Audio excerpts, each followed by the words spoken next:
Hello, everyone. I'm Matt Malatesta, Jackson DePasquale, Alex Hinson. This is not my whistle. Yes, my voice is terrible, and I do have the flu, but we will continue on and talk about high school sports. Okay, off season is over. Regular season is over. The third season is now engaged in the postseason. First round matchups. Do we have anything that we're really intrigued by in the first round matchups? Yeah, starting 6A D1, Region 3, you've got Dickinson versus Tascasita. That could have been, in years past, a regional semifinal. Yes, I think that this is going to be a very intriguing matchup because Dickinson's undefeated. They went undefeated, won the district title. Tascasita has had a little bit of an up and down year. Carde Max had a big year. Their offensive production has had a big year. They just haven't been able to stop teams defensively a ton. So I think this is going to be a very interesting matchup with a team in Dickinson who has looked dominant and played some dominant teams, some really good competition in the non-district schedule, and then rolled through their district schedule. So that's a game that I'm going to be circling watching. That'll be happening on Friday night at Dickinson. While we love engagement on all social media channels, people who look at our rankings need to stop crying about shit. They're like, why is it Tascasita in the top 25? If you're in the toughest district in the state of Texas and you're in the top 4, you're going to be in the top 25. I'm not trying to hear about why is Strake Jesuit not in the top 25 earlier on the season by a bunch of crybaby Strake Jesuit people. You play nobody. That district is 0. It's 0. There's nobody in the district. Fulsher, kind of, who's coming off of something, and Strake Jesuit. That's it. If you're in the top 4 of the toughest district in the state, you're going to be in the top 25. At Tascasita, put respect on their name, Jackson. No, Carde Max had a good year, and I think that's why I'm looking at that game. What happens when Carde Mack finally graduates after being in high school for 12 years? I mean, they do have an athlete that was playing a little bit of quarterback, also playing wide receiver, has a Texas Tech offer, runs track, I believe, as well. His nickname is Rocket Rashid, but yeah. Cool they'll have talent. They always have talent. It'll just be interesting to see kind of who's the next kid up over there at Tascasita. They still will have Trenton Blaylock, who's a high-level recruit at defensive back. They'll have Tavon Bolden, another guy at defensive back. That's a high-level recruit. So it's just going to be who steps up offensively. I think they do have a sophomore, junior receiver, though, that's having a big season right now. So that game, Dickinson, yes, they're our number 2 team. They have 2 big wins on their docket, and that being Katy and C. King. Those are huge wins. In theory, they have 2 bigger wins than Ridge Point has. You can make the argument. I'm making the argument. The argument's been made. It's true, but Dickinson and John Snelson, they've always been kind of in the conversation. They've never really been able to punch through and get to a state semi. That'd be huge. They have the pieces for that. This Region 3, 6A D1, right? Very wide open. Wow. It's going to be awesome. Yeah. So then like looking at the rest of Region 3, not necessarily any other matchups that, I mean, maybe Pearland, Fort Bend, Travis. Travis's defense has been pretty good this year. No. They've taken down some teams, but I think Alex. But that's gonna lead to Pearland and potentially Dickinson in the second round, which is our number 2 and 3 team in our rankings. Is wild. And then we could have the number 1 team in our rankings, Ridge Point, taking on North Shore in round 2 of the playoffs. So a lot of intriguing matchups in Region 3 that could happen, or if things play out the way that they should. Those would be 2 second-round games. That could be regional. Who's left? In that side of the bracket, you've got Cy-Fair, Lamar, Strake Jesuit, and Peyto, which that's a good game too. You don't like it. That's on the bottom half of the bracket? Yeah, that's on the side with Dickinson and Pearland. Who's the other 2? Then Okay, so on the higher side of the bracket, So so we're you got saying- Ridgepoint, Dawson, North Shore, Deer Park on the top half of the bracket, and then Ridgepoint. the other games on that bracket Hang are on, say that again. Ridgepoint plays Dawson, And that's going to be Ridgepoint, and then you got North Shore, Deer Park. and that's going to be North Shore. Then at the top half of that So that's bracket Ridgepoint playing North Shore. in round 2. Okay. Then you have Cy Falls and Bel Air, which will be Cy Falls. They won big last year, I think. Then Cinco and Fulshear. I'm going Cinco. People think we hate on Cinco. We don't hate on Cinco. They're fine. They're good. But they've since their beginning of the schedule, season, they've turned it around this So year. you're saying that Cy Falls and Cinco in the second round, Yeah, in theory. Okay. and then they would play the winner of Ridgepoint, North Shore, or Deer Park and Dawson, whoever, if something weird happened there. On the bottom half of Region 3, you got So if the third round game is easier than the second round's games. I would say so, yeah, for that half of that Okay. that half. Okay. Then you got on bottom half of Region 3, Lamar, Cy-Fair, Strake Jesuit, Peyto on one side. And then you got Pearland, Travis, Dickinson, and Atascocita on the other side. So let's call it Cy-Fair, Strake Jesuit. Yeah, I think Strake or Peyto has shown that they can do things. They won a state championship within the past 5 Their years. So defensive front is solid. very good. They're very good. That's going to be a good matchup because you're facing John Hebert, who's about to eclipse 3,000 yards again this year. Against Can you Elsig. stop them? Doesn't matter. Doesn't matter who it is. If you're rushing for 3,000 yards, doesn't matter. Did they play Wisdom? They did earlier in the year, but Wisdom made the playoffs for the first time since 1979. That's historical year for Wisdom. That is historical for sure. I don't think Wisdom was called Wisdom then. I didn't know they weren't. Anyways, carry on. Okay, that's kind of Region 3. So Region 3, we know the heavy hitters, but who's going to be maybe that surprise team that makes it the third round? Because there typically is one of those teams that makes it. Region 2, it's kind of the typical people that we've been talking about all year. The Woodlands plays Benjamin Davis. That game will be on Saturday. I think the Woodlands will take care of business. Then you got Klein Collins playing Bridgeland. Good game. That's a sleeper game. Kind of. Bridgeland is not. Bridgeland is not what we had in mind at the beginning of the season. Yes. Klein Collins is old school football. I like what they do. If they get behind, I'm not saying they're going to get behind against Bridgeland, but if they get behind, they're not a fast-paced offense that can score fast. They run the ball. Let's just say they run the ball. They dominate the line of scrimmage. And I'll tell you what, that quarterback over there, Braden Scoggin, doesn't get the love. He's a good player. Oh, yeah. He's very good. And he's a really good basketball player. I did a deep dive. This dude can hoop, man. I think he was co-offensive player of the year in basketball. Anyways. Yeah. So that would be a round 2 matchup, could be the Woodlands versus Collins. That's which a has good been game. a very good round 2 game the past few years in the playoffs. Then on the bottom side of Region 2, talking about Houston teams, Nimitz plays Grand Oaks. Both these teams are looking to get a first playoff win for the first time in a while here. Grand Oaks' first year in the playoffs ever. With Nimitz, they've been in the playoffs before and they've done things before, but I think they're looking to get their first round one win at least in the past 4 or 5 years. Cy Ranch will play Klein in the other side. That was interesting because Klein was kind of bubble playoff team. Then Klein Oak loses the Tom Ball Memorial. Klein gets in. Now Klein plays Cy Ranch. And Cy Ranch has been a team that they've been at the top half of our rankings for most of the year. They almost lost the Waller. They've almost lost a couple of games. Klein isn't a team to play around with. They're kind of their record is 6-4, but they're a dangerous team at 6-4. They can put 70 points up on you very quickly. So it's that I think that game's going to be an interesting game that I'm circling. That'll be on Thursday. That'll be on Friday. This week. I think I like Cy Ranch.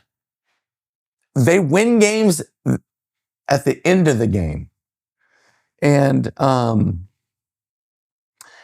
Klein runs the ball. They are a one-trick pony, which is okay because they do a good job of that. But the defensive line and defensive side ranch, I think, is pretty stout.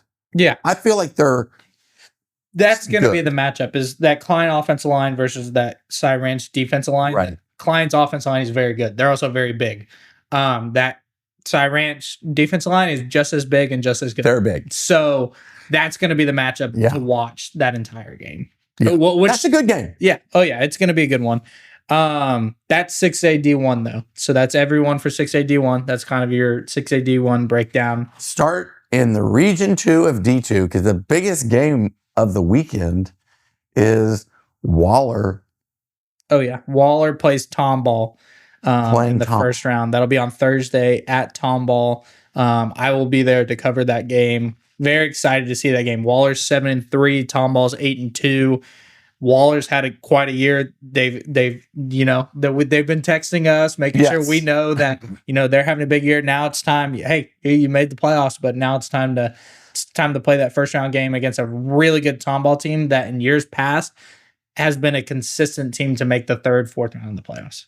We have maybe I've been too hard on Waller, because you have to think Waller was terrible for decades. I'm not talking like they were terrible. They couldn't be any lower. And when they moved to 6A, that was like, oh, it can't get any worse. But Marcus Mendoza, the coach, who I remember as a player at Spring Woods High School. No one has ever come out of Spring Woods High School in football. Roger Clemens in baseball. I mean, he's pretty good. But Marcus Mendoza gets recruited and goes and plays football in Nebraska, of all places, as a running back. He's always had a chip on his shoulder. He's always been the guy that, hey, you're disrespecting me. And he just got a smile on his face and he just keeps pounding the rock. And man, to turn around Waller is remarkable. They got beautiful facilities, and he's got to hold on to that quarterback, because the quarterback is the piece to the puzzle. Yeah. 100%. TK Gaines has had a really good sophomore year this year. He's playing really good football right now. They've also got a running back who's pretty explosive. He's really good. I like the running back there. They've got nice pieces on the outside as well for TK to get the ball to. And their offense line is a lot better than, when I went to go watch them against that Cy Ranch team a couple of weeks ago, that was my question mark. Can they stop that Cy Ranch front? And they were able to do so. And also the biggest factor that I wasn't expecting to see as much was TK's legs.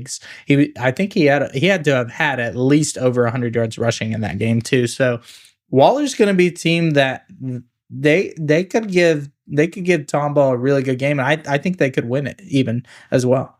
TK Gaines is giving me Diego Pavia of Vanderbilt vibes. How do you feel about that? I need you to explain your take. He's kind of a cocky dude. He does have some swagger with him. Exactly. He's got some swagger. He's got some confidence. But he is really good, and he is, a sophomore or junior? Sophomore this year. I mean, and that dude is the heartbeat of that freaking school. And he might be a better baseball player than he is a football player. Yeah, he's a very good baseball player. He played with Baseball USA this offseason. I believe even this fall or late summer, he was playing with the 15U or 16U team. So very good baseball player as well. But he's going to be the next, I think, big-time quarterback to come out of the Houston area, especially in that class of 2028. But when you have a guy like that and everybody kind of gets rolling with him, it's dangerous for people. Oh, yeah. It's dangerous for opponents. However, Tomball is good. They're very good. Tomball is good. And it might come all to an end this week against Tomball on Thursday. I think it does. I think Tomball wins. Regardless of that, Waller had a great season. It's not over, of course, but Waller's had a great season. They're one of the biggest stories in Houston as a turnaround program. Agreed. But I still go with Tomball. Okay. I think it's going to be a good one. I'm not going to give my prediction because I'll be there. He act like Kirk Herbstreit. I can't pick the game because I'll be at the game. But I do think it's going to be. I think it's going to be close down on the wire. I think it's going to go down to the end. Alex, what do you think? I have Waller. Okay. It's super simple Waller. I gotta get a win on my end. Other game on that side of the bracket in Region 2, Westfield Willis. I think Willis gets the win here. They've been playing very good. Freshman quarterback Lincoln Frazier has had a really good year.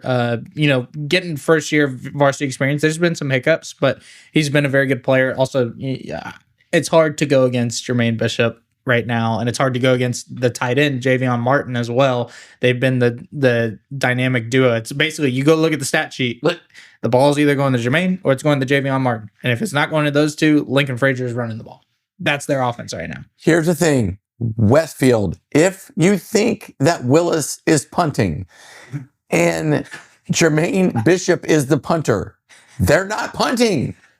He's running. Just how many fourth downs has he just gone off for as the punter? Like, even I think we're talking to College Park, and they're like, oh my gosh, they were punting and he ran a touchdown. Well, no kidding. Watch the tape. That's what he does. They're going to beat Westfield by 21. And then Westfield struggled in that district. Yeah. Which is in Aldine's district. Yes. They're likely moving to 5A. They're a small school, which blows my mind because they used to be a massive school. Anyways. Other side of Region 2, you got College Park versus Eisenhower. I think College Park, I'd pick College Park to win that game. They're undefeated right now, one of the top teams. They're in our top 5. And then Magnolia and Cy Lakes. Cy Lakes makes the playoffs for the first time ever. But I think but this is going to lead to a round 2 matchup between Magnolia and College Park. Whoa. Which could be a very good game. That's going to be a great game. Magnolia, very good defense. They run the ball a lot. College Park can spread you out. They can throw the ball down the field. Defensive line's very good for College Park. Secondary's good. That's going to be a good matchup if they end up meeting in round 2. That's going to be a great game. Oh, yeah. I think Magnolia, it's not easy to get to Magnolia Stadium, but that community is starting to get rallied around it. They're good. They're in the middle of nowhere, but they're very, very good. Just very disciplined football. They're kind of like Klein Collins. They're same makeup. Anyways. Very good. When we look at Region 3, this is where Summer Creek wins.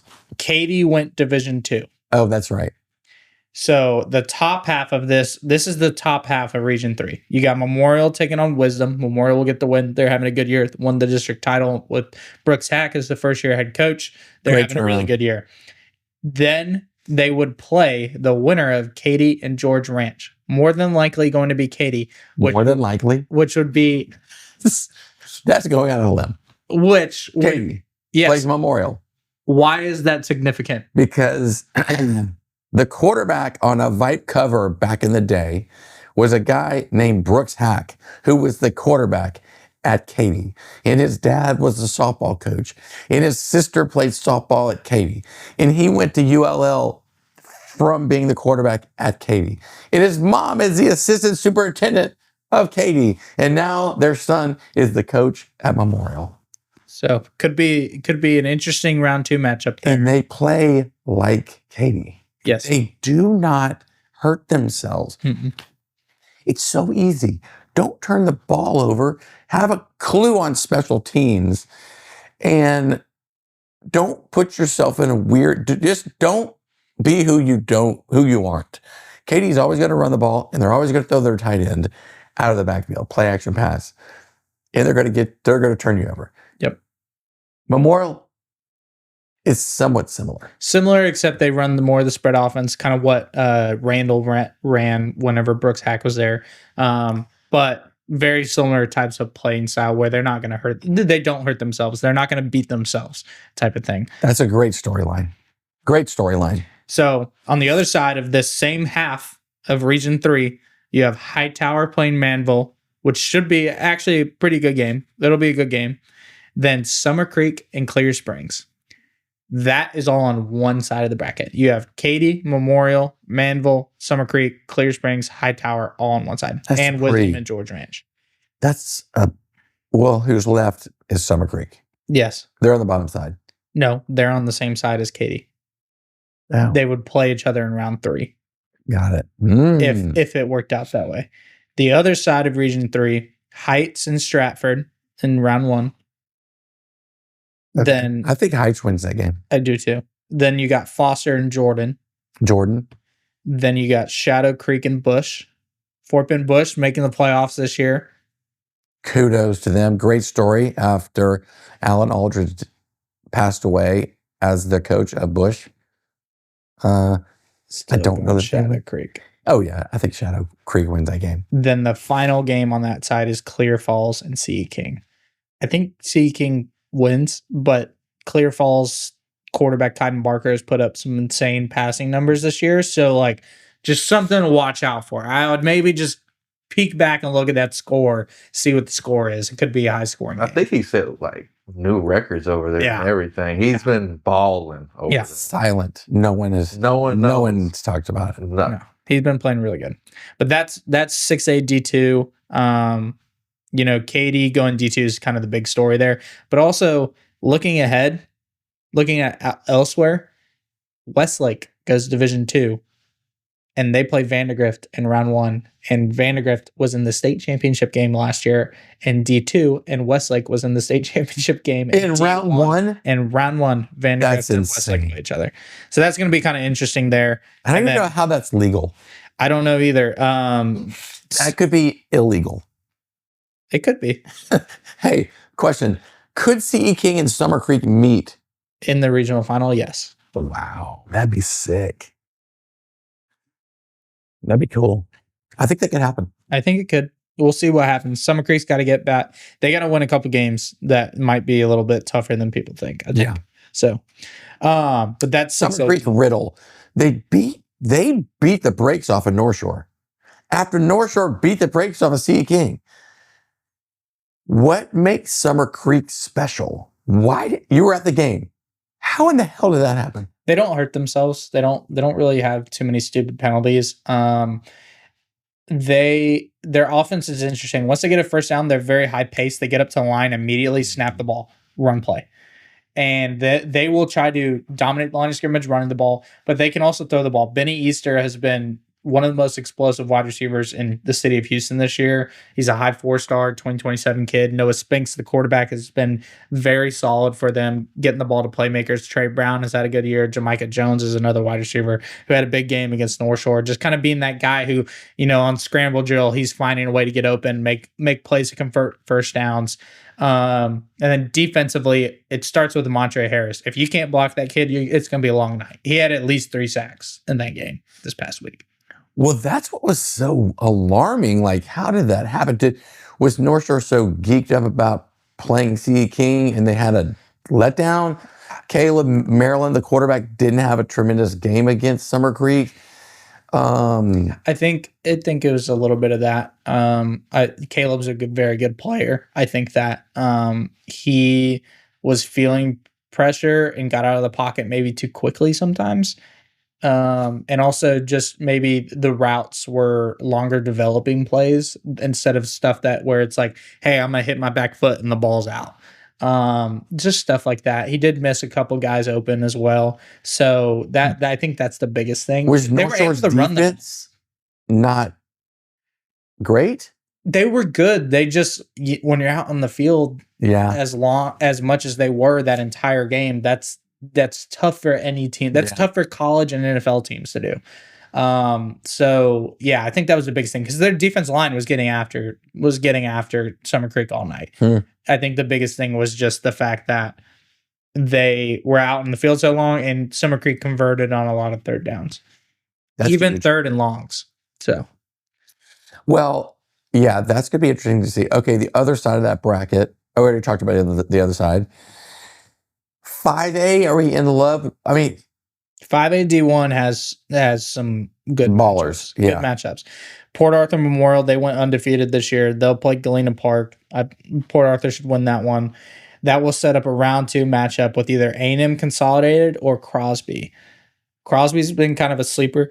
They've been in our top 10 a couple times, Yeah. but they've been kind of a sleeper. A&M Consolidated has been a solid program over the past couple of years, so that'll be a good round 2 matchup. Then we've got the Madison Marlins taking on Beaumont United in round 1. They'll play Beaumont United. That game is going to be, I believe, at HISD. It should be. The Fighting Vince Youngs. Let's do it. So then the other side, who they would play in round 2, would be either Angleton or College Station. Another really good game. Wow, that's a tough first round game. That is a tough first round game for Angleton, who has been just magnificent all season. Man, they're tough. Yeah. They're a tough, industrial, blue-collar team. Yeah. The other side of the bracket for Region 3 is LaPorte taking on Weiss. Yeah.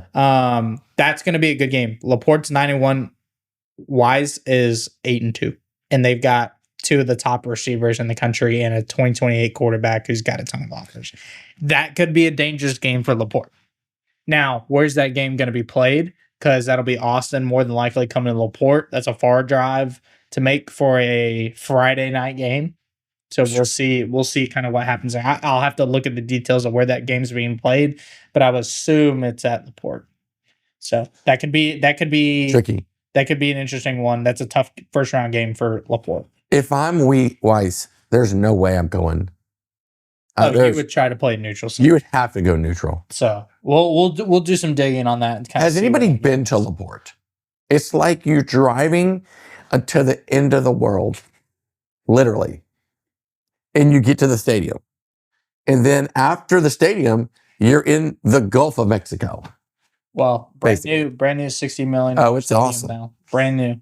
It's not the Gulf of Mexico. It's kind of leads to the Gulf of Mexico, but it's like you're at the end of the world. Oh, yeah. Other games, Westbury, HISD, they're 9-1. Yeah. They take on Lufkin in the first round. That'll be a tough matchup, I think, for them. How about our Lufkin coach? Hey, you're not good enough to coach over here at Barbers Hill, but you can go to Lufkin and make the playoffs. Carl Abzek. How about that? They're 7-3. Way to go, Carl. They're 7-3. And hey, guess what? There's a way that they could play Oh, Barbers Hill in round 3. I would be at that game. Because the other side of that is Anderson, who's 9-1. They've had a really good year. Austin Anderson playing Friendswood. That'll be one side. And then Barbers Hill playing Waltrip. Barbers Hill should beat Waltrip in round 1. But then that would be if Barbers Hill can beat Anderson or Friendswood, and Lufkin can take care of business and beat LaPorte or Wise or Westbury, round 3 matchup would be Lufkin versus Barbers Hill.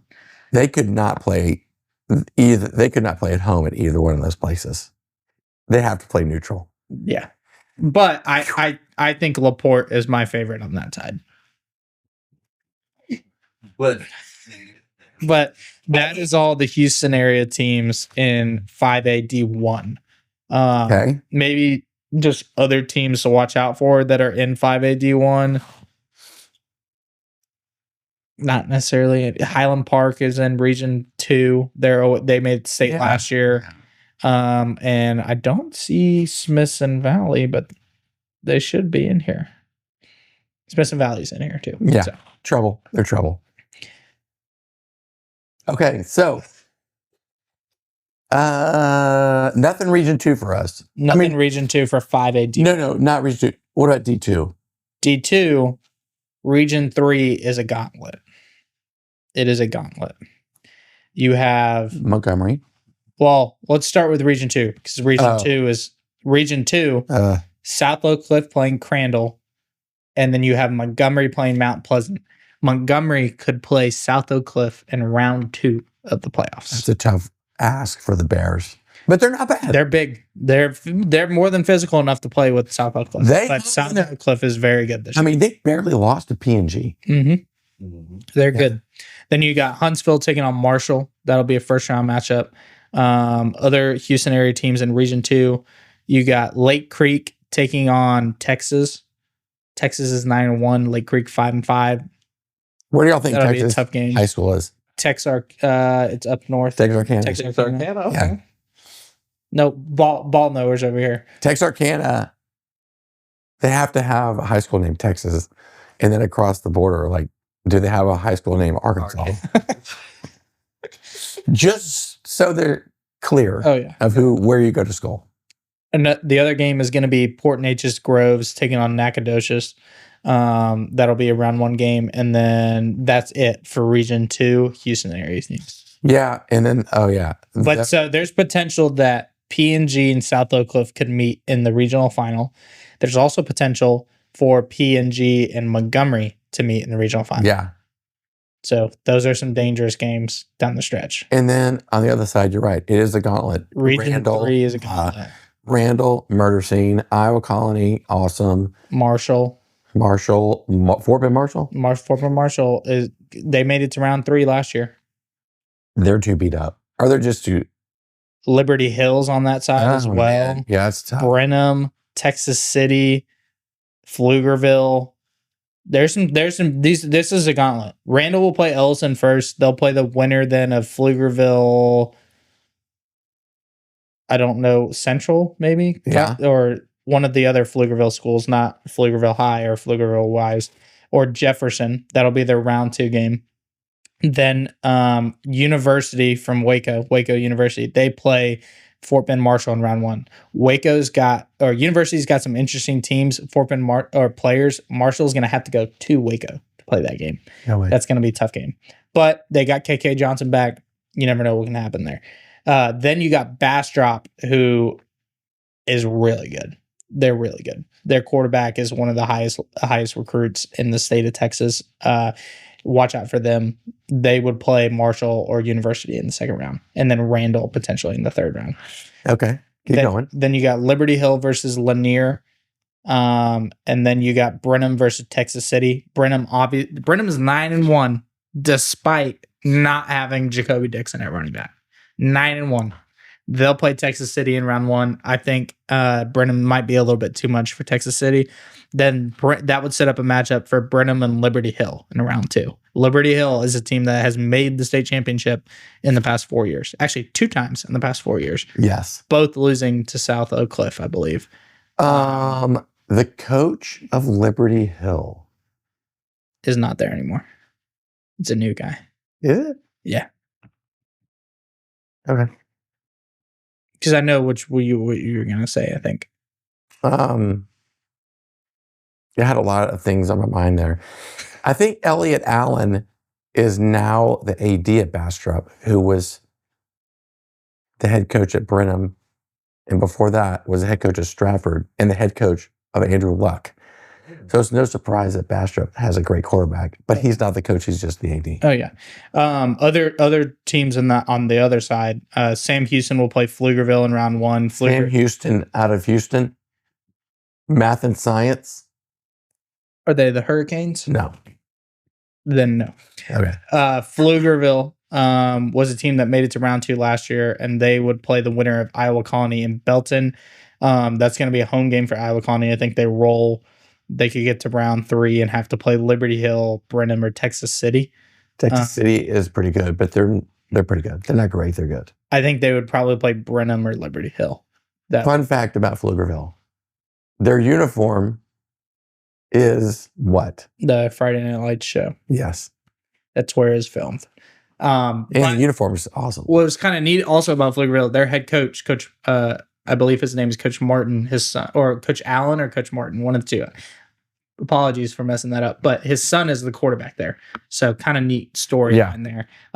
But they would play Iowa Colony in round 2. I think this is a gauntlet, but if things go how we expect it to go, I think you still see Randall Iowa Colony regional final. That'd be good. I don't know if Iowa Colony can get it done, but man, they were close on our Thursday night game. Yeah. They were balling in that Thursday night game. They just came up a little bit short. Okay, we've got to mention 2 things. Kincaid won the SBC championship. A. Yes. B. Yates is having a year in Class 4A. They are awesome right now. Mm-hmm. They're undefeated. They brought over a bunch of kids from the Marshall area. Lloyd Banks became the track coach and became one of the big lead assistants for the Yates football team. They play Needville in round 1.